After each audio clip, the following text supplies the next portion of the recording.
चलिए ठीक है, 1784 का फिर से इंडिया एक्ट देखते हैं। इस एक्ट के द्वारा क्या किया गया? दोहरे प्रशासन का आरंभ किया गया। दोहरा प्रशासन क्या है? दोहरा प्रशासन, अभी तक आप देख रहे थे कि सिर्फ एक ऐसा बॉडी था, एक ऐसी संस्था थी जो किसको कंट्रोल करने का काम कर रही थी? ब्रिटिश ईस्ट इंडिया कंपनी को। कंपनी को एक ही व्यवस्था क्या कर रही थी? अभी तक नियंत्रित कर रही थी, जिसका नाम था बोर्ड ऑफ डायरेक्टर्स। तो ये व्यापारिक मामलों को देखता था। बोर्ड ऑफ डायरेक्टर्स किस मामले को देखता था? व्यापारिक मामलों को। अभी अभी क्या किया गया है? एक दूसरी व्यवस्था की गई है ब्रिटिश संसद के द्वारा, जिसका नाम रखा गया बोर्ड ऑफ कंट्रोलर। ठीक है, किससे आया है? फिर इंडिया एक्ट 1784 से। इंपॉर्टेंट है, यही क्वेश्चन इंपॉर्टेंट है, पहली बार आया है ये बोर्ड ऑफ कंट्रोलर। और ये आया था किस मामले के लिए? तो एक राजनीतिक मामले को लेकर कंट्रोल करेगा कंपनी को, एक व्यापारिक मामलों को लेकर के कंपनी को कंट्रोल करेगा। ठीक है, याद रहेगा आप लोगों को? ठीक है, इंपॉर्टेंट है, यहां से प्रश्न आ सकता है। अब ये 1793 का चार्टर एक्ट। देखिए, चार्टर का मतलब समझिए। चार्टर शब्द जहां जहां आए, चार्टर का मतलब होता है घोषणा।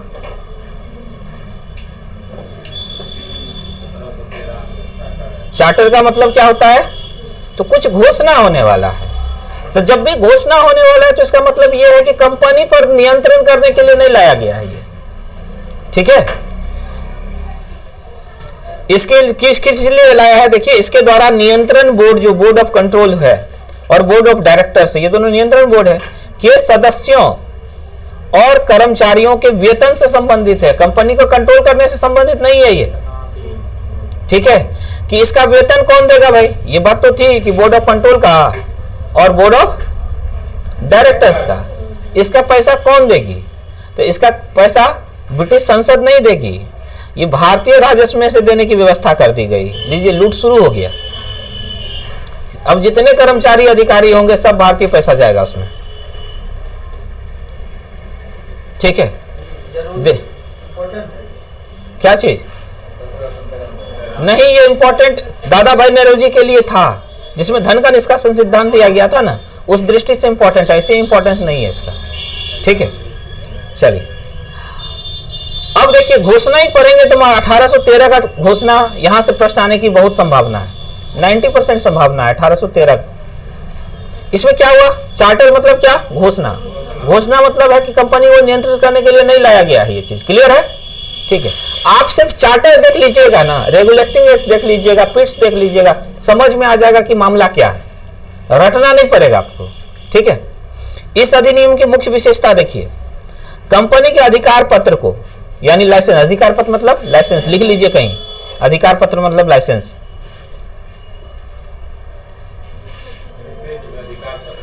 ठीक है, अधिकार पत्र को 20 वर्षों के लिए बढ़ा दिया। 1813 में क्या किया?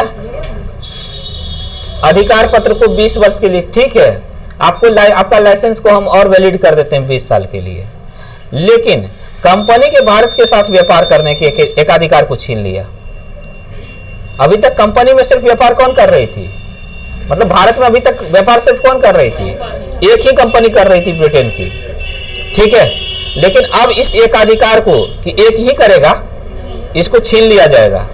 देख रहे हैं, कंपनी के शासन को धीरे धीरे कमजोर करने का शुरुआत हो चुका है। अंग्रेजों को ऐसा लग रहा है कि छीनने का वक्त आ गया, छीन लिया गया। ठीक है, कौन सा अधिकार छीना गया? तो 3 पॉइंट यहां इंपॉर्टेंट है, भारत, व्यापार, एकाधिकार और छीन लेना। 4 चीज इंपॉर्टेंट है बस।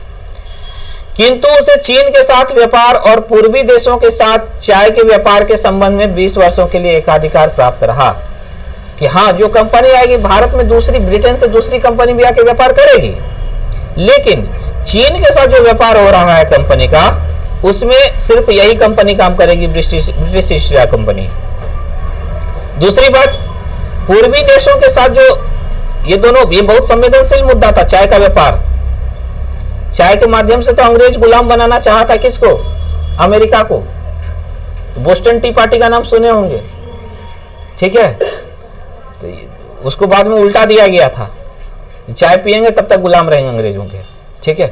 तो चाय के व्यापार के संबंध में 20 वर्षों के लिए एकाधिकार प्राप्त रहा। यहाँ यही क्वेश्चन पूछेगा आपसे कि भारत के साथ जो कंपनी का व्यापारिक एकाधिकार था, इसको कब समाप्त किया गया? तो 1813 के चार्टर एक्ट से, ठीक है। लेकिन किसको छोड़ करके? एकाधिकार बना किस में रहा और एकाधिकार छीना किस में गया? ये दो बात है, दो ही पॉइंट है इसमें। हाँ, एकाधिकार छीना गया भारत में मामले में व्यापार करने को लेकर के, और रखा गया किस में एकाधिकार? चीन और पूर्वी देशों के साथ। बस ये दो पॉइंट याद रखिए, यहीं से प्रश्न आते हैं। कुछ सीमाओं के अधीन सभी ब्रिटिश नागरिकों के लिए भारत के साथ व्यापार खोल दिया गया, ठीक है। अब कंपनी नहीं आएगी, सिर्फ किसी व्यक्ति को मन है कि व्यक्तिगत तौर पर व्यापार करे, कहां पर? भारत में, तो उसको उसके लिए भी द्वार खोल दिया कि जाइए व्यापार कर लीजिए, भारत में व्यापार खोल लीजिए, ठीक है। तो एक तरह से भारत का बंदर बांट शुरू हो गया। 1813 से पहले ईसाई पादरियों को भारत में आने की आज्ञा नहीं थी, ठीक है। लेकिन 1813 का अधिनियम द्वारा ईसाई पादरियों को आज्ञा प्राप्त करके भारत में आने की सुविधा, भारत में आने की सुविधा। अरे भाई, ईसाई में जो पुरोहित होता है, ईसाई धर्म जो पुजारी वर्ग है ईसाई में, उसी को पादरी कहते हैं, ठीक है। तो बस यहां दो चीज लाइन लगाइए आप, ठीक है। अच्छा, एक चीज यहां भूल गया है लिखना लूसेंट, लेकिन बहुत इंपॉर्टेंट है, क्वेश्चन आएगा। शिक्षा के लिए 1 लाख रुपए प्रति वर्ष देने का प्रावधान, हाँ लिखिए इसमें 1813 में, अपने लूसेंट में लिखिए, हाँ शिक्षा पर प्रति वर्ष 1 लाख रुपए।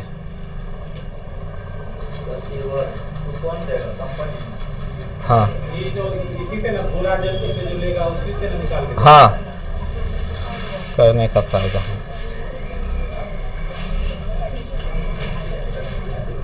ठीक है। कुल मिलाकर के 1813 से यही सब प्रश्न आते हैं, ठीक है।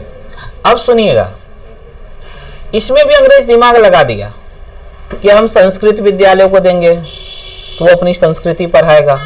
हम चाहते हैं भारतीय लोग अपनी संस्कृति भूल जाए, वो हमारे सांस्कृतिक गुलाम बने। वो पढ़ेगा संस्कृत, पढ़ेगा उर्दू, पढ़ेगा फारसी, मेरे किसी काम का तो नहीं होगा। हमको चाहिए कर्मचारी, हम ब्रिटेन से मंगाएंगे, हमको बहुत महंगा पड़ेगा। हम भारत में कर्मचारी चाहते हैं। तो यही सोच करके इसने क्या किया कि 1 लाख रुपया तो बात हो ही गई है कि शिक्षा पर हमको प्रतिवर्ष खर्च करना है, तो क्यों नहीं शिक्षा का माध्यम अंग्रेजी हो। किसमें शिक्षा देना है? अंग्रेजी। तो क्या वो जो पुराने शैक्षणिक इंस्टीट्यूशन है, संस्थाएं हैं, वो अंग्रेजी में शिक्षा देने में समर्थ है? नहीं। तो 1 लाख रुपए हैवी अमाउंट था उस समय, बहुत हैवी अमाउंट।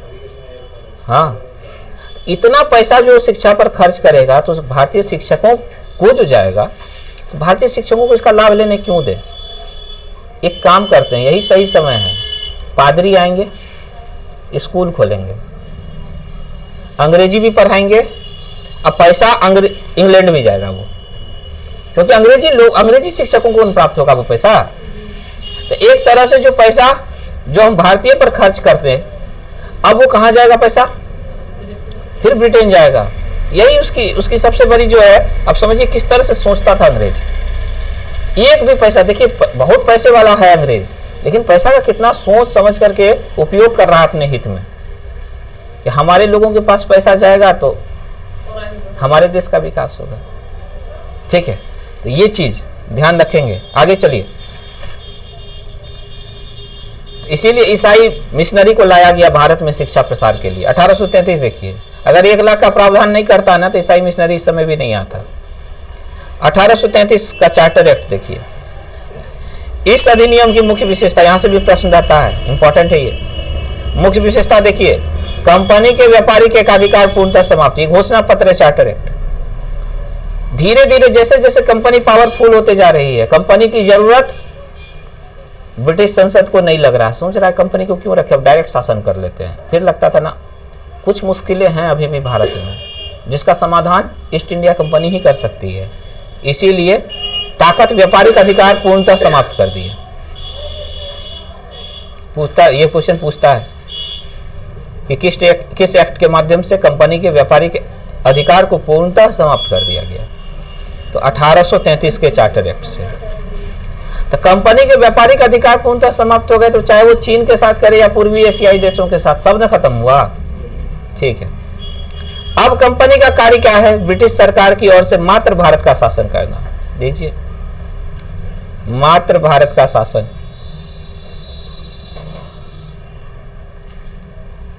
अब यही कंपनी का कार्य रह गया, सिर्फ शासन करना। ठीक है, ताकि इसकी जगह किसी भी समय ब्रिटिश संसद ले सके। बंगाल के गवर्नर जनरल को भारत का गवर्नर जनरल कहा जाने लगा, क्योंकि साम्राज्य बड़ा हो गया ना 1833 तक। अब सिर्फ बंगाल अधीन थोड़े है। ठीक है, ब्रिटिश साम्राज्य का विस्तार हो चुका है बंगाल से और भी दूसरे क्षेत्रों में। तो बंगाल के गवर्नर जनरल को भारत का गवर्नर जनरल कहा जाने लगा। और ये प्रश्न पूछता है, ये टर्निंग पॉइंट है, यहां से फिर से नया पद शुरू हो रहा है, भारत का गवर्नर जनरल। अभी तक बंगाल का गवर्नर जनरल पढ़ रहे थे आप, 1833 में क्या आ गया? आप भारत का गवर्नर जनरल। बंबई हो, मद्रास हो, इन परिषदों की विधि निर्माण शक्ति को वापस ले लिया गया। अब आप विधि नहीं बना सकते हैं। पूरे भारत के लिए कानून बनाने की शक्ति किसमें होगी? भारत के गवर्नर जनरल के पास। ठीक है, विधिक परामर्श हेतु गवर्नर जनरल की परिषद में विधि सदस्य के रूप में चौथे सदस्य को शामिल किया गया। कानून संबंधी मामलों पर जो परामर्श देगा, उसके लिए इसकी परिषद में एक सलाहकार, जिसका नाम था विधि सदस्य, ये विधि संबंधी मामलों पर परामर्श देता था, चौथे सदस्य के रूप में शामिल हो गया। अभी तक गवर्नर जनरल को लगा करके चार लोग, अब चौथे सदस्य को जोड़ रहे हैं, तो टोटल कितने हो गए? 5 ना? कितने हो गए? अब 5 हो गए। ठीक है, अब विधि सदस्य के रूप में किसको जोड़ेगा जानते हैं? मैकाले को। ठीक है, तो लिख लीजिएगा मैकाले कहीं पर, हाँ लिखिएगा मैकाले।